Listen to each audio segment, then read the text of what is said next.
narcissistic swan song. So I've ruffled some feathers. And I'm getting now, like, horrifically attacked. My website is down this morning. I got 4 different text messages saying that there's going to be, like, Apple charges upwards of $500 that I'm just ignoring. But what I take from this is that I have said some things that have upset some people, and instead of them taking my advice, admitting to what they have done, and taking my advice that I am more than willing to hide it for you as long as you take accountability, what they have done is instead of doing that, they're just digging their hole deeper. Now, I have been part of the narcissistic swan song before.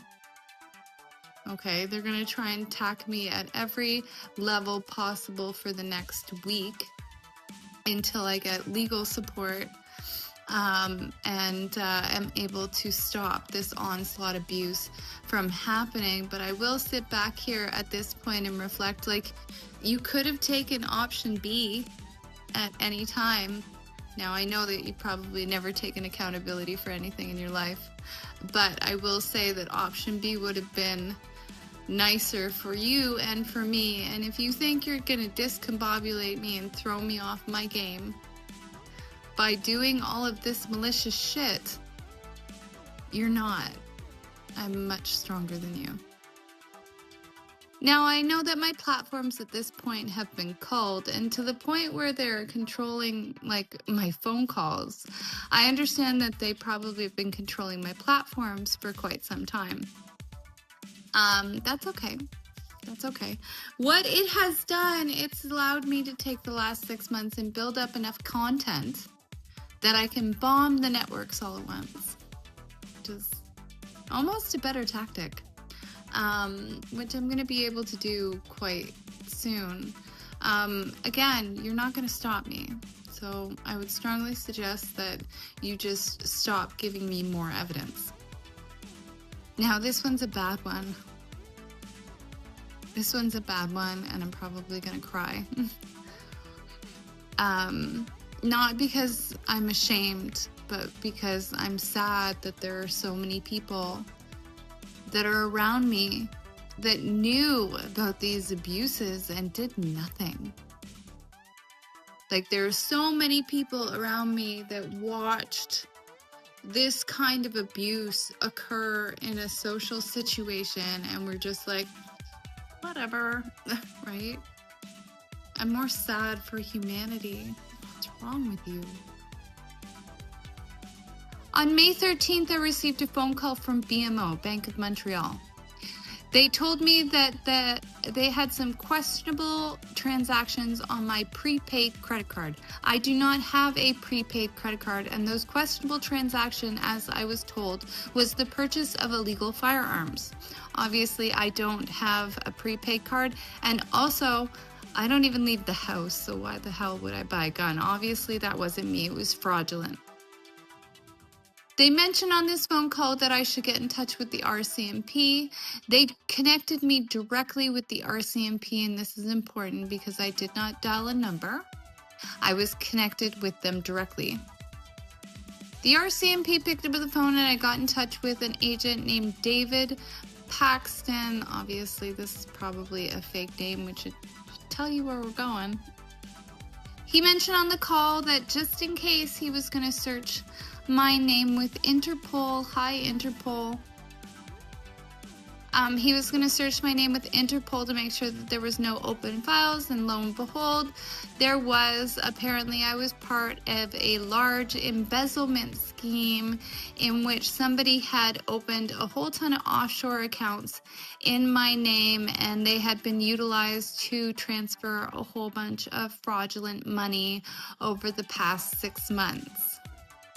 Now, this guy on the phone was very comforting. Like, he wanted to help me, right? He knew that it wasn't me, and he wanted to make sure that I was okay. So he said that instead of me coming into the RCMP offices, he was just going to keep me under surveillance. like 24-hour surveillance for a little while to make sure that he could justify that I wasn't the person that was embezzling all of these funds. Here's where the gross violation occurs. He had me literally on a conference call 24 hours a day for 2 weeks under an RCMP Teams, I guess, account. Now, I've taken all of the chat proceedings and included them in the packages that I will be sending out tomorrow. I did not include them in the emails, but if you're from a courthouse or an authority figure that wants access to them, please get in touch with me directly. And again, right now I'm having problems with my website because I'm being attacked. Now, I didn't have 100% certainty it was fraudulent at the time, but I will say, having somebody watch you for 2 weeks, like he saw me partially dressed. He saw me have interactions with my kid. I can't even imagine all of the information that he got from those 2 weeks of violating my privacy and my rights. But honestly, the violation is pretty substantial. Like, I feel like I have been violated, like in a very fundamental, real way. And I don't even know what I'm going to do with that yet, but it's something.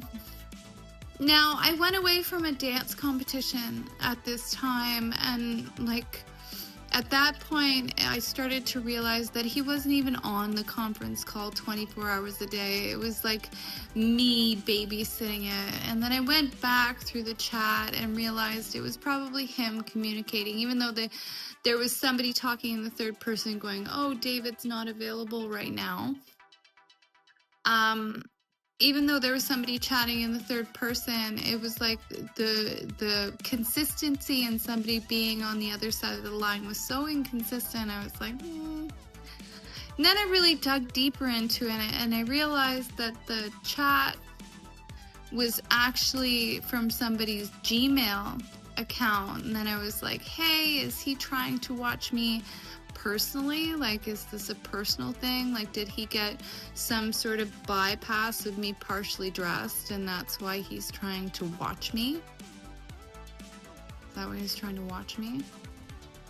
Now, I figured out that my passport was missing on May 12th or May 13th. It's in the records. But I told him about that, and I sent him a copy of my passport. And I also sent him a copy of my IDs. So obviously those are now in fraudulent hands. But this was not the only thing that occurred. I was being bombed at this time. And if you go back through my videos, you will literally get a calendar of events of fraud that has occurred in my life since this has happened, which is basically narcissistic bombing. Again, I have been under attack since this began.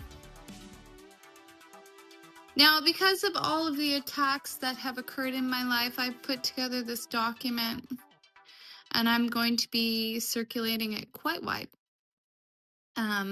Not through my social media channels because they have all been compromised. A lot of these are going out via paper copy because I go to old-fashioned way. But I put together a document that basically dates all of the things that have occurred within this case since that time. And I will mention that I started talking about this law firm, the one that lied to me about my parents' will, in March.